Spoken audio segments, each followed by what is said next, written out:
হস্তমৈথুনের পর কাজ করতে মন বসে না, এটা কি মানসিক সমস্যা? এটা আপনাদের কমেন্টের ভিত্তিতে প্রশ্নটি তৈরি করেছি। আমি আছি ক্লিনিক্যাল অ্যান্ড কাউন্সিলিং সাইকোলজিস্ট ও সেক্স থেরাপিস্ট রাজু আকন। অবশ্যই প্রথম থেকে শেষ পর্যন্ত দেখবেন এবং সেক্ষেত্রে এইটি যার প্রশ্ন থাকে তার অবশ্যই প্রশ্নের উত্তরটা পাবেন এবং এই সমস্যা আর কখনো হবে না আশা করি। এখন যিনি এই প্রশ্নটি করেছেন তিনি বলেন যে মাসে 2-3 বার হয়তোবা করে এবং তারপর একটা চিন্তা মাথায় ঘোরে এবং তখন কাজ করতে পারে না। এটা হলো তার সমস্যা। এখন প্রথম বিষয়টা হলো এর কারণটা আইডেন্টিফাই করতে হবে। কেন আপনার ক্ষেত্রে হচ্ছে? এটা কিন্তু ট্রিটমেন্টের প্রসেস। মনে রাখবেন সম্ভাব্য কারণ কি হতে পারে? আমরা বলি গিল্টি বেসড রুমিনেশন। বিষয়টা আরেকটু ডিটেলসে বলি। মানে তার ভিতরে অপরাধবোধ হচ্ছে এবং সেই প্রেক্ষিতে সে বারবার রুমিনেট করে, বারবার অ্যাসিওর হতে চায়, নিশ্চিত হতে চায়। একে জিজ্ঞেস করে, ওকে জিজ্ঞেস করে, ইউটিউবে সার্চ করে, গুগলে সার্চ করে, চ্যাটজিপিটিতে সার্চ করে, ফেসবুকে স্ট্যাটাস দেয়, বন্ধুবান্ধব থাকে তাদেরকে জিজ্ঞেস করে, পরিবারের লোকজন বিরক্ত হয়ে গেছে এগুলো কথা শুনতে শুনতে, রাগ করে এখন। এটা নিয়ে তার একটা ভয় হয়। তাহলে এই যে সমস্যাটা আপনার ক্ষেত্রে হচ্ছে তার মানে এটা আপনার ভিতরে যে অপরাধবোধটা তৈরি হচ্ছে বা হচ্ছে তার কারণে হচ্ছে। এরপর যেটা হয় ওসিডি টেন্ডেন্সি। ওসিডির কথা জানেন? ওসিডি মানে হলো অবসেসিভ কম্পালসিভ ডিসঅর্ডার। অবসেশন থাকে, কম্পালশন থাকে, একই চিন্তা বারবার হয়, একই কাজ বারবার করে, চিন্তাটা সে থামাতে পারে না, ওভার থিঙ্কিং হয়। চিন্তাটা যখন হয় একটানা চিন্তা হয়, চিন্তাটা যখন হয় ভেঙে ভেঙে ভেঙে ভেঙে চিন্তা হয়, আবার অথবা যখন চিন্তা হয় তখন সব কিছু ভুলে যায়, ওই চিন্তার ভিতরেই থাকে। তাহলে এই যে একটা ওসিডি টেন্ডেন্সি এর কারণে হয়। এবং আরেকটা বিষয় ওভার থিঙ্কিং হ্যাবিট, অর্থাৎ আপনার পার্সোনালিটি টাইপের ভিতরেই আপনি দুশ্চিন্তা করবেন সেটা ঢুকে গিয়েছে। দুশ্চিন্তা না করলে ভালো থাকতে পারি না, দুশ্চিন্তা করলেই ভালো হয়। বন্ধুবান্ধব আত্মীয় স্বজনের সাথে বেশি সময় যাই না, চিন্তা করতে হবে যে বাসায় চলে আসি, এসে আবার ওভার থিঙ্কিংটা আমি শুরু করে দিই। এই ওভার থিঙ্কিংয়ের কারণে এটা হয়। হস্তমৈথুন না, এটা মূলত চিন্তার ধরন যেটা আপনি সবসময় বন্ধ করতে চান তার কারণে হয়। এটা একটা ফাঁদ। হ্যাঁ, আচ্ছা, চিন্তার ফাঁদ। আমি এটা কেন করলাম? এই যে আমি এটা কেন করলাম, 1 নম্বরে আপনারা কী করেন? বিশ্লেষণ করেন, অ্যানালাইসিস করেন, বিভিন্ন জায়গায় খোঁজখবর নেন। তারপর কী করেন? আবার চিন্তা করেন, চিন্তা করে একটা রেজাল্ট পেলেন, ওকে, আবার কিনা তৈরি হয়ে গেল, আবার সেই একই চিন্তা বারবার করতেছেন। তখন কি করেন? কাজ বন্ধ করে আবার চিন্তা করেন। এই যে একটা ফাঁদ, এই ফাঁদের কারণে হচ্ছে। এখন আসেন যে করণীয় কী? ভিডিওতে তো বলতে হবে, আপনাকে তো বের হতে হবে এখানে থেকে, তাই না? আচ্ছা, বের হওয়ার জন্য আমি 4টা জিনিস বলবো, 4টা জিনিস আপনাকে ফলো করতে হবে। 1 নম্বরে 5 মিনিটের নিয়ম, অর্থাৎ চিন্তার সময় সীমিত করা। আপনি যখনই চিন্তাটা আসবে ওই চিন্তাটাকে বলবেন এই চিন্তাটা আমি ঠিক 5 মিনিট পরে আমি করব।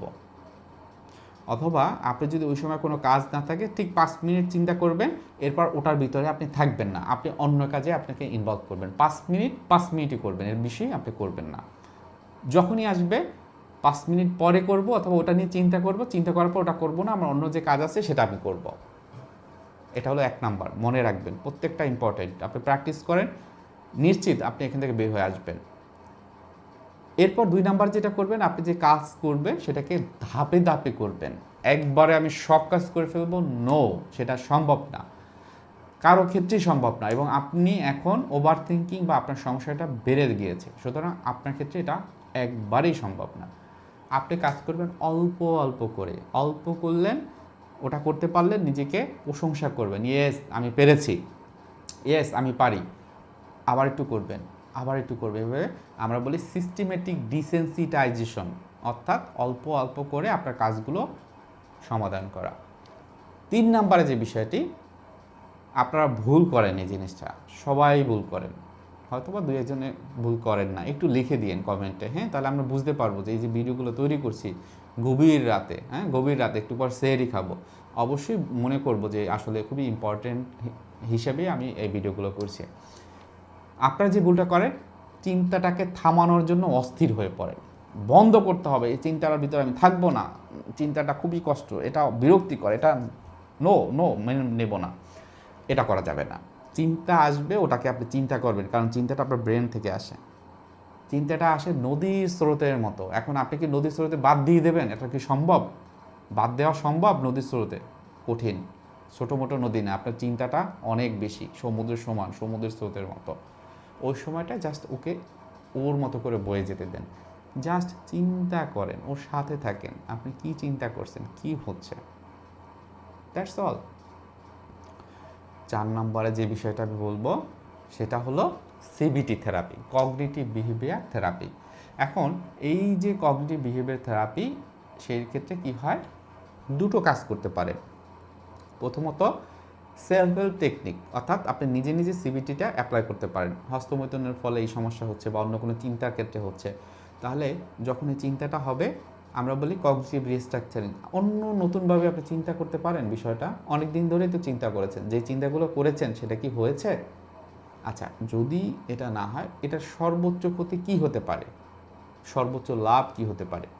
আচ্ছা, আপনি যে চিন্তাটা বা আমি যে চিন্তাটা করছি, এটা বাস্তবে কতটুকু গ্রহণযোগ্য, অন্যরা কি বলে একটু জানি তো, তুমি কি এইভাবে চিন্তা করো, এটা এইভাবে হলে তুমি কি করতা? আচ্ছা, তারপর কি করতে পারি, যখন এই চিন্তাটা আসবে অল্টারনেটিভ পজিটিভ থট, অন্য একটা ভালো চিন্তা আবার মনোনিবেশ করব। ওই সময় ইমিজিনারি এক্সারসাইজ করব, একটু শ্বাস প্রশ্বাসের ব্যায়াম, দ্রুত শ্বাস নিয়ে ধরে রেখে আস্তে আস্তে ছেড়ে দিলাম, সেটা করব।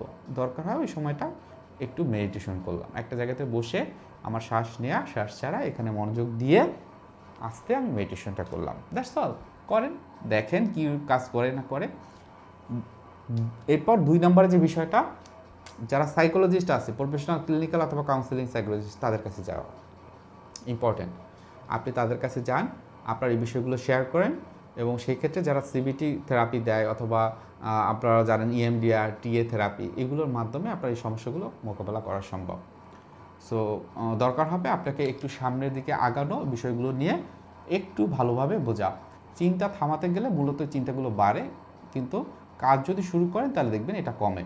আচ্ছা, হস্তমৈথুনের বিষয়টা তো আপনারা জানেন যে হস্তমৈথুনটা নিয়ে যখন আপনারা অতিরিক্ত চিন্তা করেন, তখন দুইটা জিনিস চলে আসে। একটা হলো আপনার ন্যায় নীতিকতা, যেটা আপনার এতদিন ধরে আপনার আশেপাশের বন্ধুবান্ধব, আত্মীয় স্বজন, আপনার চাচা, দাদু, দাদা, হ্যাঁ, এদের কাছ থেকে শিখেছেন। তারা দেখছেন যে সবসময় নামাজ রোজা করে, সবসময় চলে, ভালো কথা বলে, আশেপাশে অনেকে এটাকে খুব সুন্দরভাবে ডিল করে, ধর্মীয় বিষয়গুলো খুব ভালোভাবে বলে, হ্যাঁ, আপনার মা বাবা হয়তো সব কিছু বলে। এবং সেই ক্ষেত্রে হস্তমৈথুন বিষয়টা, এটা তো সেক্সুয়াল বিষয়, যৌনতার বিষয়, বীর্য আউট হওয়া, এটা তো খুবই খারাপ। এই জিনিসটা আপনি হয়তো বা মাথায় বারবার চিন্তা করেন, মাথায় ভাবেন, তখন কি হয়, আলটিমেটলি আপনার ভিতরে খারাপ লাগাটা তৈরি হয়। এরপর কি করেন, অনেক সময় এই যে বিষয়টা হলো, হয়তো বা কারোর কাছ থেকে একটু জানলাম, ইউটিউবে ওই যে অমুক হুজুরের কথা শুনেছে, সে তো বলছে যে এটা খারাপ, তাহলে এই যে আপনি খারাপ কথাটা আপনি ওনার কাছ থেকে শুনলেন, এই বিষয়টা খারাপ হিসেবে দেখলেন, ভাবলেন, তখন কি এই স্বাভাবিকভাবেই সমস্যাগুলো বৃদ্ধি পায়। সো এগুলো সমাধান আছে, এবং সেই সমাধানের কথাটাই আমি কিন্তু আজকে ভিডিওটি বলেছি, এবং এর সাথে কারণগুলো বলেছি। অবশ্যই যদি একবারে না বুঝতে পারেন, আবার দরকার ভিডিওটি দেখবেন, এবং যদি এরপরও না বুঝতে পারেন কমেন্টে জানাবেন, এবং সেক্ষেত্রে আমরা তো আছি আপনার সাথে। আজকে ভিডিওটি এখানে রেখে দিচ্ছি, আমাদের চ্যানেলটি সাবস্ক্রাইব করে রাখবেন আশা রাখি, এবং কারো কোনো প্রশ্ন থাকলে অবশ্যই কমেন্টে জানাবেন। ধন্যবাদ, আসসালামু আলাইকুম।